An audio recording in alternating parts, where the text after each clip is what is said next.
Hello and welcome you all in the Classgo education online YouTube learning channel. और आज का जो topic है, आज के टॉपिक में हम लोग एक्सटेंशन बोर्ड के इंटरनल सर्किटरी को डिजाइन करना सीखेंगे। हमारे एक स्टूडेंट ने बोला है कि सर एक ऐसा एक्सटेंशन बोर्ड डिजाइन करना है जिसमें एक फ्यूज हो, एक इंडिकेटर हो, 3 स्विच हो और 3 हमारे पास 3 पिन सॉकेट हो। तो सबसे पहले एक्सटेंशन बोर्ड की जरूरत क्यों पड़ी? एक्सटेंशन बोर्ड की जरूरत इसलिए पड़ी, जैसे हमारे पास टेलीविजन हो गया, ठीक है, लैपटॉप हो गया, डेस्कटॉप हो गया, जो 6 एम्पियर के अंदर लोड आ जा रहे हैं, जहां पे इस तरीके से लीकेज करंट और इन सब बड़े लोडों की तरीके, जैसे बड़े लोड्स में हीटर हो गया, ड्रिलर मशीन्स हो गई, जहां पे लीकेज करंट की संभावना होती है, वहां पे तो हम लोग एक्सटेंशन बोर्ड इस तरीके के कॉमनली जो यूज्ड हैं 2 वायर वाले, इनको नहीं यूज करते। बट मोर और less they are very effective. अगर हम लोग को अपना लैपटॉप, डेस्कटॉप और जो छोटे लोड है उनको कनेक्ट करना है, उनके लिए very these are very convenient and very helpful, ठीक है। तो सबसे पहली चीज तो ये समझ में आई। अब एक्सटेंशन बोर्ड डिजाइन करने का सीधा कॉन्सेप्ट क्या है, देखिए, आपको मालूम होगा लोड है तो सीधी सी बात है, लोड के 2 टर्मिनल होंगे, ठीक है। लोड है आपका, let us suppose a load, कोई भी लोड है, लाइटिंग लोड है, फैन लोड है, या आपका लैपटॉप है उसका चार्जर है, या फिर डेस्कटॉप है, कुछ भी इस तरीके का लोड है। तो लोड अगर सपोज देखा जाए तो लोड के सपोज करिए 2 टर्मिनल अगर हैं, तो सीधी सी बात है, यहाँ से फेज लाइन आ रही होगी और यहाँ से न्यूट्रल जा रहा होगा। अब ये लोड है, ये अपने आप तो ऑन होना है नहीं, इसको हमको ऑन ऑफ करना है। तो अगर ऑन ऑफ करना है तो इसके लिए हमने क्या लगाया, एक स्विच लगाया। इस तरीके से हमने क्या किया, एक स्विच लगाया, ठीक है। अब जब ये स्विच लगाया तो स्विच को सपोज करिए हमको एक एक्सटेंशन बोर्ड डिजाइन करना हो, उसमें फ्यूज भी लगा हुआ है। फ्यूज ये है कि अगर हमारे पास एक्सेस करंट जा रहा है तो लोड पे कोई फर्क ना पड़े, इसलिए फ्यूज क्या हो जाएगा, डैमेज हो जाएगा। फ्यूज निकालेंगे, ब्लैक कलर का हो जाता है, या फिर आप बीच में देखेंगे ग्लास के बीच में तो ओपन टाइप का स्पेस नजर आएगा, तो इसका मतलब फ्यूज डैमेज हो गया। फ्यूज की ज्यादा कॉस्ट नहीं रहती है, और कभी कभी एक्सटेंशन बोर्ड के साथ फ्यूज फ्री में मिलता है। बट अगर आप चाहते हो खुद से बनाना तो फ्यूज की कॉस्ट ज्यादा है नहीं, तो आप आसानी से फ्यूज खरीद सकते हो मार्केट में। विद इन 5 to 6 रुपीज में आपको फ्यूज मिल जाएगा। उसके बाद फ्यूज के बाद यहाँ पे सपोज करिए मैंने इस तरीके से सप्लाई को बना दिया है, सिंगल फेज सप्लाई है। सिंगल फेज सप्लाई का कॉन्सेप्ट आपको मालूम ही होगा। सिंगल फेज सप्लाई है और 230 वोल्ट के आसपास सपोज करिए आरएमएस वोल्टेज, और 50 हर्ट्ज फ्रीक्वेंसी, मतलब 50 साइकिल पर सेकंड। और सिंगल फेज सप्लाई का मतलब हमारे पास already R Y B phase होते हैं, जिससे कि कोई एक फेज होगा उसको ले लिया गया किसी पर्टिकुलर एनर्जी मीटर में, और उस एनर्जी मीटर से घर के तमाम स्विच बोर्ड जुड़े हुए हैं, और आप अपना एक्सटेंशन बोर्ड किसी एक स्विच बोर्ड से जोड़ेंगे। तो ये बेसिक फंडामेंटल है। और आपको ये भी चीज कभी पूछ लिया जाता है कि ये जो ये डिस्ट्रीब्यूशन लाइन आ रही है वो क्या है, इसका क्या कॉन्सेप्ट है, तो ये हमेशा याद रखिए, 3 फेज 4 वायर की लाइन होती है, जिसमें से 4 वायर का मतलब क्या है, 3 वायर तो 3 फेज को रिप्रेजेंट कर रहे हैं और एक वायर आपका न्यूट्रल का है, ठीक है। तो अब हमको क्या चीजें ध्यान रखनी है, हमें चीजों को इस तरीके से एनालाइज करना है कि हमें ये चीज देखनी है कि स्विच जो कनेक्शन है, स्विच का जो कनेक्शन है, ये स्विच यहाँ पे 2 टर्मिनल है, एक इन है जिस जहां से करंट अंदर गई, और एक क्या है, आउट, जिससे करंट बाहर गई। इसी तरीके से हमको अपने एक्सटेंशन बोर्ड में इस चीज को समझना है कि इन करंट कहाँ जा रही है और आउट करंट कहाँ पे जा रही है। तो इसको समझने के लिए देखिए, ध्यान से इस जगह पे देखिए, हमने माना करंट यहाँ से इन करी, करंट हमने यहाँ से इन की, ये पॉइंट सपोज करिए ए है और ये पॉइंट क्या है, तो ये मान लेते हैं ये करंट जो इन की है ये पॉइंट ए है, और इसको बोल देते हैं हम लोग इन। इन उसके बाद यहाँ से करंट बाहर निकली तो ये हमारा क्या हो गया, आउट, और इसको मान लेते हैं पॉइंट बी। अब लोड आपको मालूम ही है, सॉकेट पे जो लगेंगे, तो लोड जब सॉकेट पे लगेंगे तो इसका मतलब फ्रंट व्यू में देखा जाए तो ये क्या टर्मिनल होगा, आपका लाइन का होगा, ये क्या होगा, फ्रंट व्यू में न्यूट्रल नजर आएगा, ठीक है।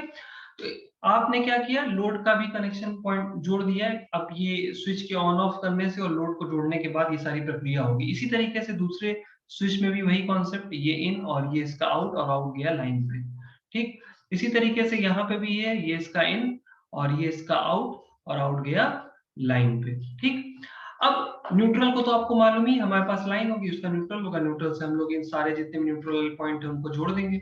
इसी तरीके से इंडिकेटर में अगर देखा जाए तो इंडिकेटर में एक एलईडी लगी हुई है, उसको भी एक हमको देना है क्या, लाइन देनी है, इसका मतलब इसको एक फेज देना होगा, और यहाँ पे हमको क्या इसको देना होगा, न्यूट्रल। आसानी से ये हमारा कनेक्ट हो जाएगा। और फ्यूज में क्या है, फ्यूज देखिए न्यूट्रल का कहीं इसमें रोल अभी आ नहीं रहा, तो इसका मतलब फ्यूज में भी यहाँ से भी जो लाइन गई है, लाइन गई या फिर फेज गया है वो, और यहाँ पे भी लाइन और फेज वायर है। ब्रेक होगा तो ऑटोमेटिकली यहाँ का जो करंट है वो यहाँ पे नहीं पहुंच पाएगा। आइए एक्सटेंशन बोर्ड को डिजाइन करना सीख लेते हैं और जानते हैं कि एक्सटेंशन बोर्ड किस तरीके से डिजाइन होता है। अब एक्सटेंशन बोर्ड डिजाइन करते समय एक चीज और ध्यान रखनी है, कभी कभी आपको लगता होगा कि ये जो अर्थ वायर का कॉन्सेप्ट आपको लगता होगा ये अर्थ क्या है। देखिए आमतौर पर एक्सटेंशन बोर्ड पे अर्थ की कोई सुविधा नहीं रहती है। आमतौर पर जो कॉमर्शियली मार्केट में आप एक्सटेंशन बोर्ड देखते हो बने तो रहेंगे 3 पिन सॉकेट में अर्थ का पोर्शन, बट इसमें अर्थ की कोई भी जरूरत पड़ेगी भी नहीं क्योंकि 6 एम्पियर का लोड है और इस तरीके के लीकेज करंट ज्यादातर अगर आप डेस्कटॉप पे देखोगे या लैपटॉप पे कनेक्शन कर रहे हो तो इस तरीके के छोटे लोडों पे इस तरीके की लीकेज करंट वाली इतनी इफेक्ट नहीं करती है।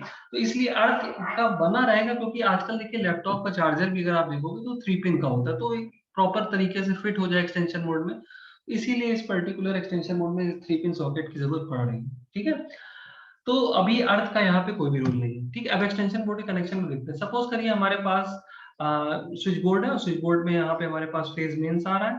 ठीक है, फेज मेंस होगा, आप टेस्टर से चेक कर सकते हो और उसके बाद ये एक हमारे पास न्यूट्रल लाइन है।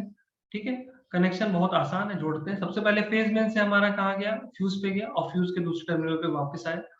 इसी तरीके से तार को यहाँ पे लेके जाएंगे और इस इंडिकेटर पे जोड़ देंगे। ठीक, एक साइड इंडिकेटर में जोड़ दिया, इसका मतलब फेज यहाँ पे पहुंच गया और यहाँ पे मैंने आपको बता ही रखा है यहाँ पे न्यूट्रल जाएगा। अब ये जो वायर आया है इस वायर को लेके चले जाएंगे हम लोग, कहाँ पे लेके चले जाएंगे, स्विच पे, क्योंकि हमको हमारे जितने भी लोड है सॉकेट से जुड़ेंगे और सॉकेट का जो भी ऑन ऑफ का प्रोसेस है, लोड को ऑन ऑफ करने का जो प्रक्रिया है वो बेसिकली हमारे किस चीज के ऊपर डिपेंडेंट है, स्विचेस पे।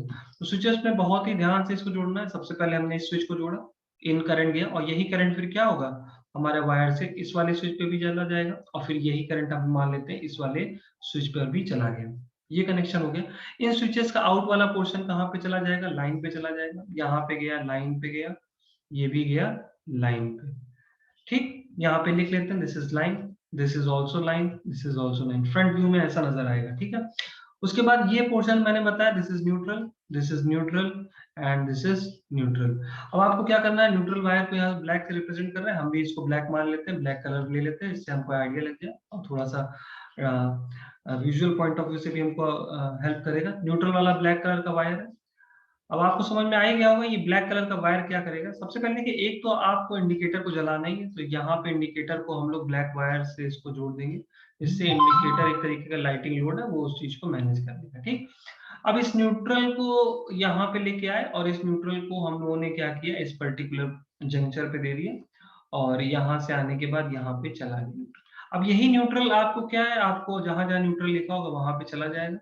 ठीक है, इस तरीके से जहां जहां न्यूट्रल लिखा होगा वहां पे ही चला जाएगा। ठीक है, इस तरीके से बेसिकली एक्सटेंशन बोर्ड का कनेक्शन है और ये एक्सटेंशन बोर्ड कनेक्शन मैसेज आपको कोई भी दिक्कत नहीं है। ठीक, अच्छा, कुछ YouTube चैनल्स देखेंगे तो उन्होंने क्या किया है कि वायर्स को ऊपर से जोड़ा है, इनको ऊपर माना हुआ है।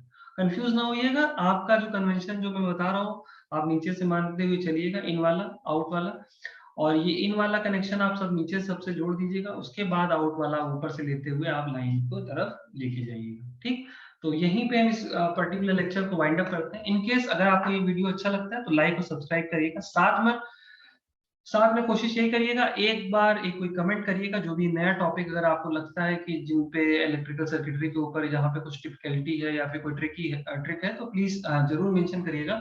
और अगर इस पर्टिकुलर वीडियो में कोई भी करेक्शन है और कुछ इंप्रूवमेंट आप चाहते हैं तो वो भी मुझे जरूर मेंशन करिएगा।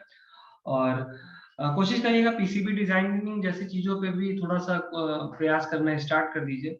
और क्या क्या एक्सेसरीज हमारी जरूरत पड़ती है रिपेयर में, मेंटेनेंस में, इन सब चीजों पे भी हम लोग को फोकस करना चाहिए। तो आज का वीडियो यहीं पे वाइंड अप करते हैं और thanks for watching, have a good day.